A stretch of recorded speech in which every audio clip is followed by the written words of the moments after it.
नमस्कार, स्वागत है आप सभी का हमारी खास पेशकश खबर हटकर में। मैं हूं रमा त्यागी। खबरों की भागदौड़ में कुछ ऐसी दिलचस्प, समाज को आईना दिखाने वाली और हम सब का मनोबल बढ़ाने वाली खबरें अक्सर छूट जाती हैं।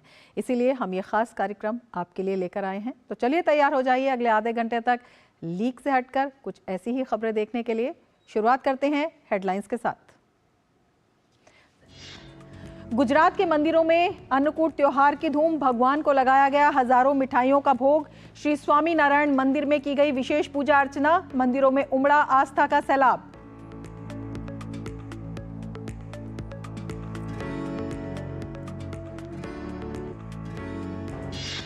एक दिवाली ऐसी भी तमिलनाडु के 7 गांव जहां नहीं फोड़े जाते पटाखे। इरोड जिले के गांव ने कायम की अनोखी मिसाल, 17 सालों से बिना पटाखे फोड़े मनाते हैं दिवाली।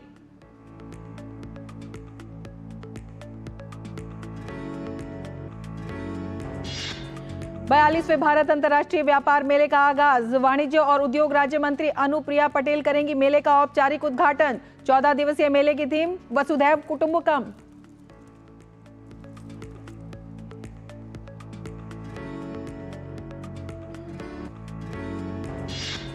देश मना रहा है बाल दिवस। दिल्ली के कमानी ऑडिटोरियम में बच्चों ने दिखाई भारतीय संस्कृति की झलक। बच्चों की प्रस्तुति देखकर दर्शक हुए मंत्रमुग्ध।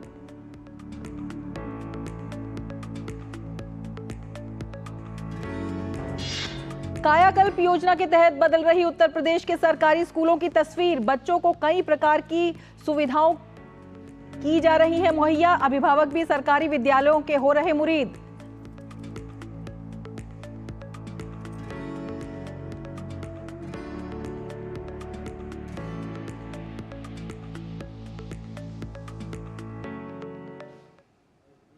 और अब सबसे पहले बात करेंगे परंपरा और विरासत की।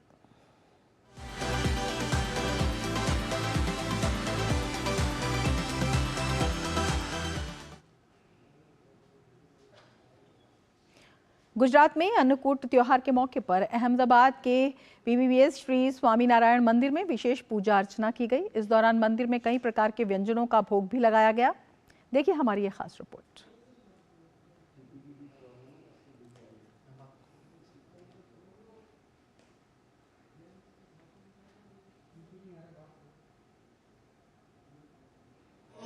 गुजरात में अन्नकूट का त्योहार बड़ी धूमधाम से मनाया गया। इस दिन को गुजरात में नव संवत के रूप में मनाते हैं। इस अवसर पर अहमदाबाद के बीएपीएस श्री स्वामीनारायण मंदिर में विशेष पूजा अर्चना की गई। इस दौरान मंदिर में भगवान के भोग में कई तरह की मिठाइयाँ और व्यंजन चढ़ाए गए। मंदिर में कई श्रद्धालु भी मौजूद रहे। मंदिर के पुजारी ने बताया कि हर साल मंदिर में इसी तरह भगवान का भोग लगाया जाता है।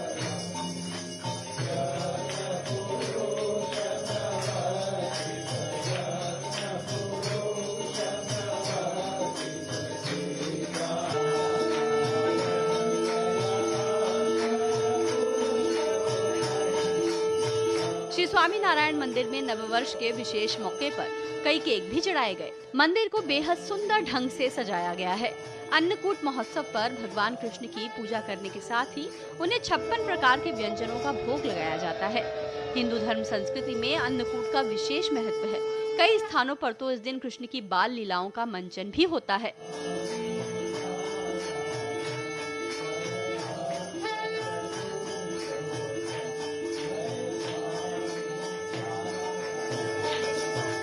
पौराणिक मान्यताओं के अनुसार श्री कृष्ण ने लगातार 7 दिनों तक गोवर्धन पर्वत को अपनी अंगुली पर धारण किया था। उन्होंने इस दौरान कुछ भी खाया पिया नहीं था। 7 दिन बाद माता यशोदा और गांव वालों ने उनके लिए 56 तरह के व्यंजन बनाकर तैयार किए थे और श्री कृष्ण को खिलाए थे। इसके बाद से ही 56 भोग की परंपरा चली आ रही है।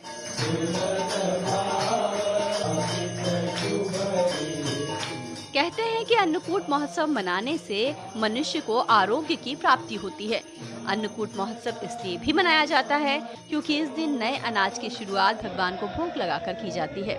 इस दिन गाय, बैल आदि पशुओं को स्नान करा के धूप, चंदन और फूल माला पहनाकर उनकी पूजा अर्चना की जाती है और गौ माता को मिठाई खिलाकर उनकी आरती उतारी जाती है।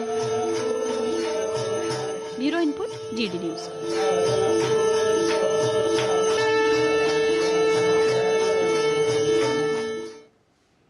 और अब कुछ खबरें आपके शहर, आपके गांव की।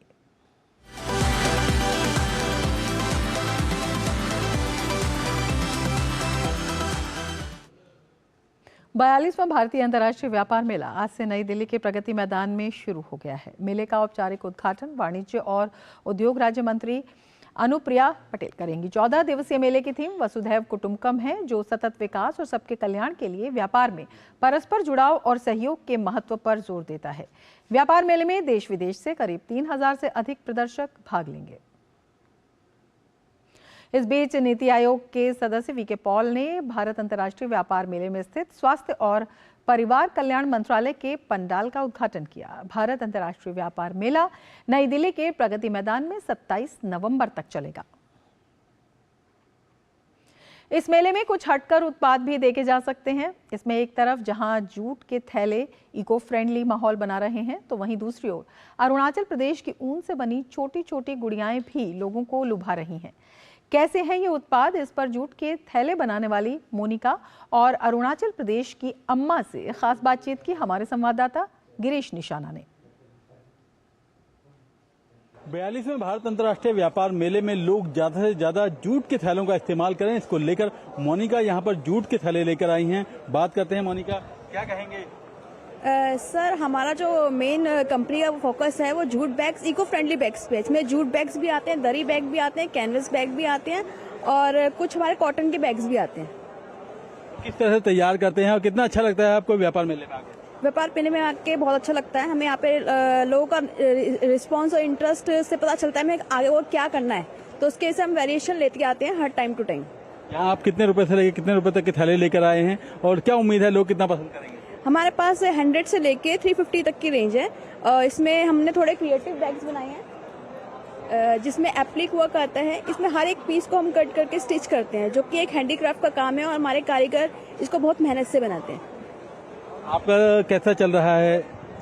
जैसे पीएम मोदी हमारे हैं जो प्रमोट कर रहे हैं जूट को, इको फ्रेंडली बैग्स को, तो उससे हमें रिस्पांस बहुत अच्छा मिल रहा है। अरुणाचल प्रदेश की अम्मा बगवी भी यहाँ छोटे छोटे प्यारे प्यारे ऊन से बने खिलौने लेके आई हैं। जरा हैंडमेड हैंडीक्राफ्ट आइटम है हमारा। ये छोटा छोटा जो आइटम है ना, ये जो हम HSG ग्रुप लोग को ट्रेनिंग देता है, फिर इसका बाद ये बनाने देता है। तो हमारा अंदर में हमारा छोटा सा एक संस्था है, दोनी आने मल्टीपर्पज सोसाइटी KBI का साथ जुड़ा हुआ है। तो उन्हीं के अंदर हमने कुछ लोन भी प्रोवाइड मतलब मिला है, सपोर्ट मिला है। तो आज मैं इसलिए यहाँ पार्टिसिपेट करने के लिए आई हूँ। कैसे सोचा कि इतने सुंदर सुंदर छोटे छोटे ये बनाए जाएं, डॉल बनाए जाएं? क्योंकि अभी दिस टाइम बहुत मार्केट में जरूरी है। जो चीज हम लोग बाहर से जो लाता था ना, बाहर से जो नहीं ला पाता, आजकल अपना इंडिया में मेक इन इंडिया, मतलब जैसे हमारा मोदी जी ने अनाउंस किया था, अपना अंदर में कंट्री का अंदर में एक अपना खुद मेकिंग करना चाहिए, मतलब खुद प्रोडक्ट सेल्फ मेकिंग होना चाहिए। तो उन्हीं का अनाउंसमेंट का हिसाब से हमने ये डिजाइन तैयार किया था, तो ताकि हमारा यहाँ का लोग रोजगार भी मिले ना, और मार्केट में भी अच्छा अपना खुद का प्रोडक्ट सेल हो। इस तरह से बहुत से ऐसे उत्पाद हैं जो इस भारत अंतर्राष्ट्रीय व्यापार मेले में शोभा बढ़ा रहे हैं। अगर आप भी इस अंतर्राष्ट्रीय व्यापार मेले में आ रहे हैं तो ये अद्भुत और अनोखे उत्पाद देखना ना भूलें। कैमरामैन आनंद कुमार के साथ गिरीश निशाना, DD न्यूज, दिल्ली। जहां चाह वहां राह, इस कहावत को सच साबित करती है ये खबर।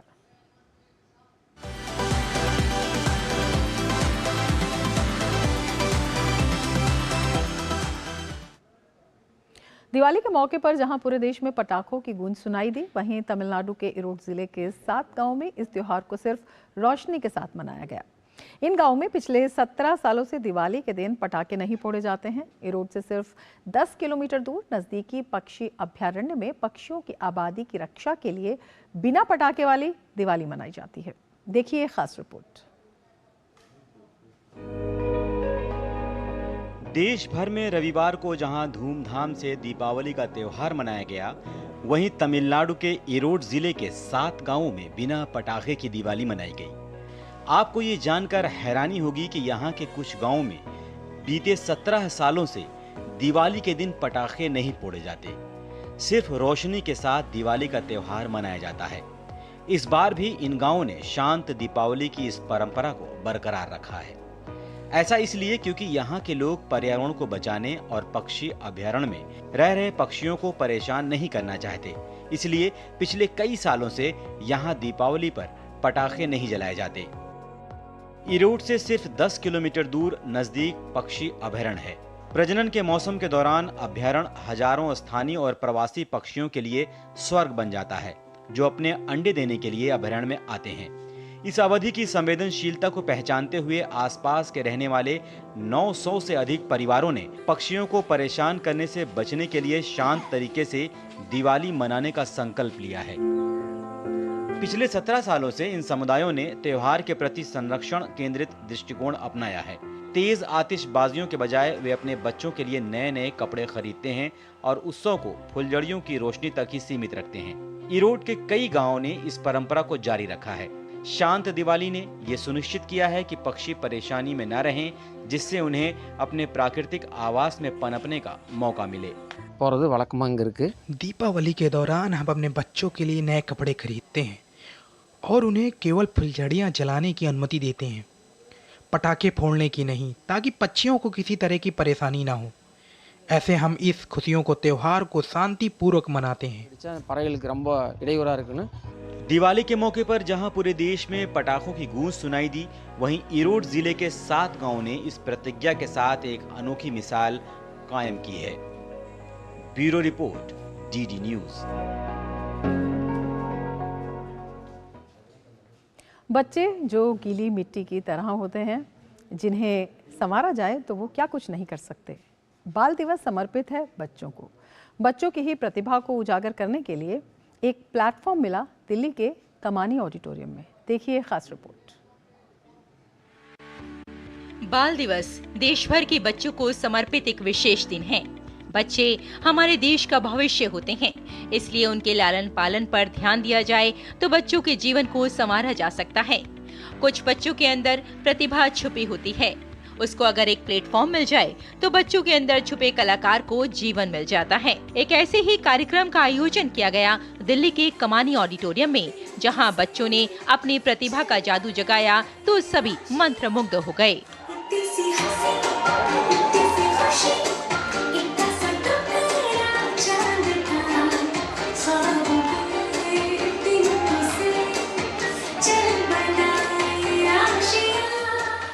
संस्कृति और परंपरा हमारे बढ़ते बच्चों में अपनेपन की भावना पैदा करती है और उन्हें अपनी जड़ों से जोड़ती है। हमारी संस्कृति और परंपराओं की गहरी समझ होने से संबंध और ज्यादा अधिक मजबूत हो जाते हैं। संस्कृति युवाओं को इस बाहरी दुनिया में अपने आत्म मूल्य का एहसास कराने में मदद करती है।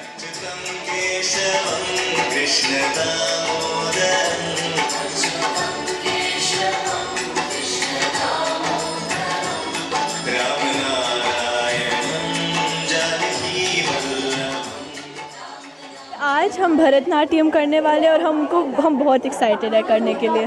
मुझे डांस में ऐसे मज़ा ही आता है। मुझे कोई रीज़न के लिए डांस करने का मन नहीं होता है, बस जब भी मैं डांस करती हूँ मुझे मज़ा आता है और मन करता है और डांस करने का। प्रियंका अकादमी नन्हे कलाकारों को नृत्य की दुनिया में एक मकाम हासिल कराने के लिए एक छोटी सी कोशिश कर रही है। छोटे बच्चों के साथ साथ युवा कलाकारों ने भी अपनी कला के जौहर दिखाए।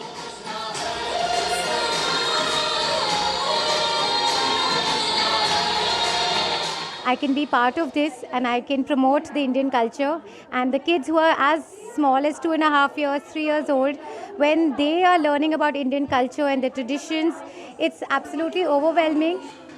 नृत्य हमारे देश की परंपरा का वो हिस्सा है जिसकी मशाल एक कलाकार दूसरे कलाकार के हाथ में इसलिए देता है ताकि नृत्य को और ज्यादा बढ़ावा मिल सके। और अगर बच्चों को शुरू से ही लेकर चला जाए तो बच्चे क्या कुछ नहीं कर सकते। नृत्य हमारी भारतीय संस्कृति का एक हिस्सा रहा है और जब जब हम अपनी संस्कृति अपनी परंपराओं से जुड़ते हैं तब हमें एहसास होता है कि कहीं ना कहीं जो नृत्य है जो संगीत है उसमें हमारे प्राण बसते हैं, क्योंकि जब जब हम इसके संगीत के नज़दीक जाते हैं तब हमें यूँ लगता है कि हम जीवन को बहुत करीब से महसूस कर पा रहे हैं, क्योंकि जीवन के जो उतार चढ़ाव हैं वो हमें संगीत की दुनिया में साफ तौर पर नज़र आ जाते हैं। इस प्रकार के कार्यक्रम और आनंदमय तरीके से सिखाने का माहौल युवा कलाकारों को और बच्चों को अपने अनमोल बचपन के दिनों को आनंद लेने में मदद करता है। हमारी कलाएं, परंपराएं और सांस्कृतिक जागरूकता बच्चों को पहचान और आत्मसम्मान की सकारात्मक भावना विकसित करने में सक्षम बनाने में महत्वपूर्ण भूमिका निभाती है।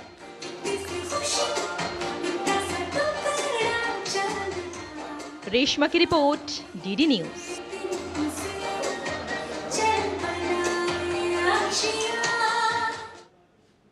और अब वक्त है बदलती हुई तस्वीर देखने का।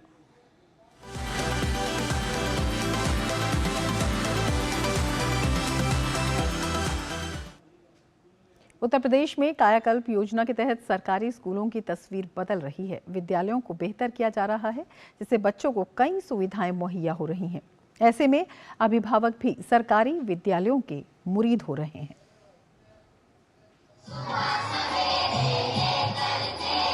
उत्तर प्रदेश सरकार के निर्देश पर कायाकल्प योजना के तहत कई विद्यालयों की दशा और दिशा बदल रही है।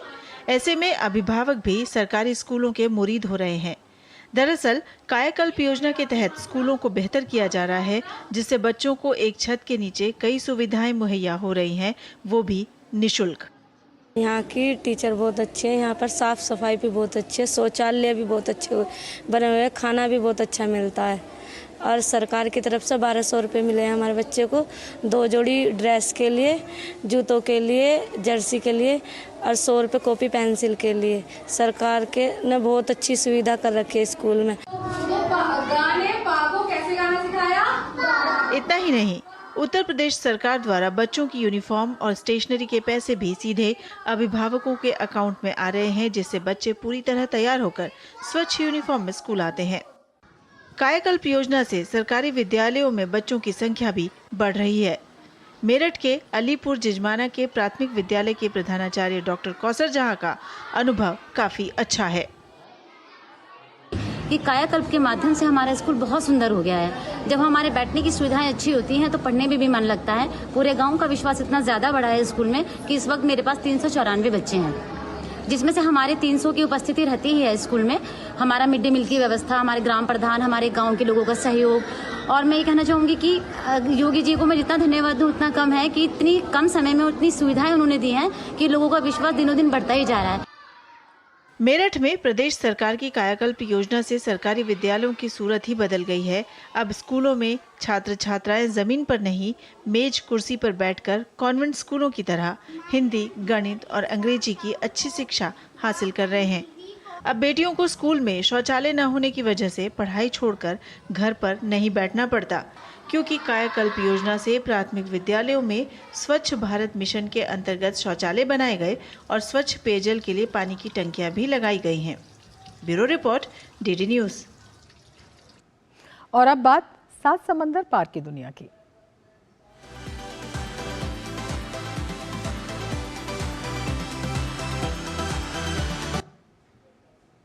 दुबई में चल रहे एयर शो का आज दूसरा दिन है। शो के पहले दिन भारतीय वायुसेना के तेजस विमान ने अपने अद्भुत प्रदर्शन से लोगों का मन मोह लिया। ये एयर शो सोमवार से शुक्रवार तक चलेगा। आइए देखते हैं इस पर एक विशेष रिपोर्ट।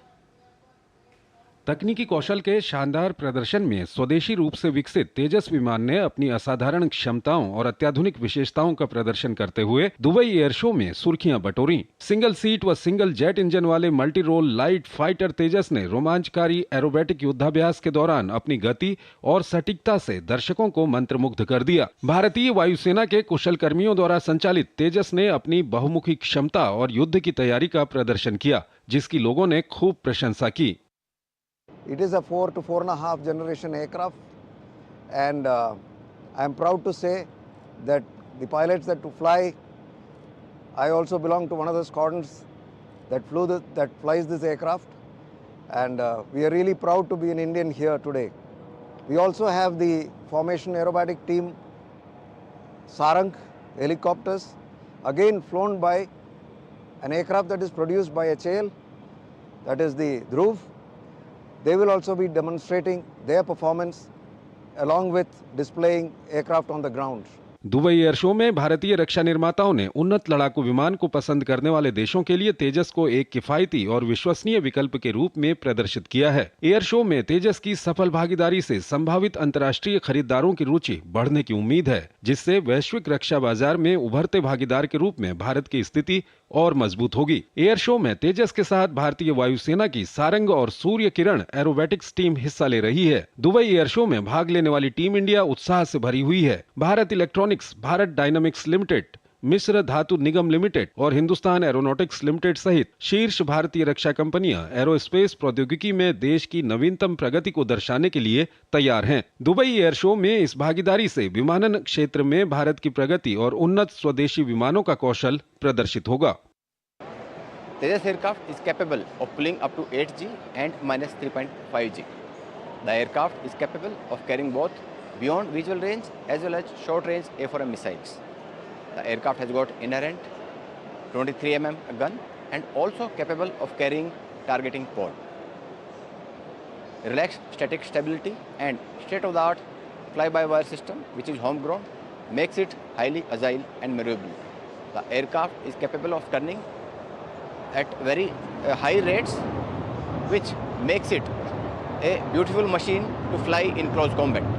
भारतीय पैविलियन के मुख्य आकर्षणों में से एक रक्षा अनुसंधान और विकास संगठन DRDO द्वारा विकसित twin engine deck based fighter TEDVF का मॉडल प्रदर्शन है। TEDVF की कई प्रमुख विशेषताएं हैं, जिसमें वायु रक्षा और समुद्री हमले मिशन दोनों के लिए डिजाइन किए गए मध्यम वजन वाले वाहक विमान के रूप में इसकी भूमिका शामिल है। इसके अतिरिक्त TEDVF में आर्टिफिशियल इंटेलिजेंस और मशीन लर्निंग आधारित स्वास्थ्य और उपयोग निगरानी प्रणाली शामिल है। इसके अलावा भारत इलेक्ट्रॉनिक्स लिमिटेड ने अत्याधुनिक लेजर आधारित एंटी ड्रोन सिस्टम को तैयार किया है, जो आधुनिक रक्षा प्रौद्योगिकियों में भारत की क्षमता दिखाता है। दुबई एयर शो में भारतीय पैविलियन एरोस्पेस प्रौद्योगिकी की सीमाओं को आगे बढ़ाने, नवाचार को बढ़ावा देने और रक्षा क्षेत्र की प्रगति में ग्लोबल लीडर के रूप में अपनी स्थिति सुरक्षित करने की देश की प्रतिबद्धता को प्रदर्शित करने के लिए पूरी तरह से तैयार है। दुबई से विनोद कुमार की रिपोर्ट, DD न्यूज। इसके साथ ही खबर हटकर में फिलहाल इतना ही। दीजिए इजाजत, नमस्कार।